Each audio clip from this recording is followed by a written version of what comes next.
1 tablespoon of coriander powder, a quarter teaspoon of turmeric, half a teaspoon of chili powder, 2 pinches of garam masala and salt to taste, 2 tablespoons of chopped onions, 2 hard-boiled eggs sliced in half.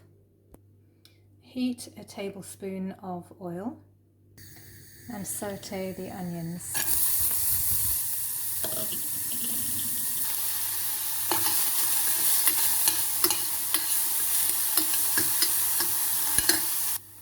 When the onions turn golden, lower the heat and add the spices.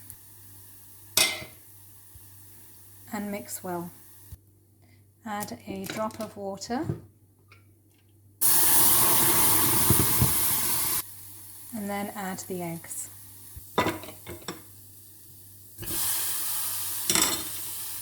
Stir well to coat the eggs with the masala mix. Add slightly more water if required.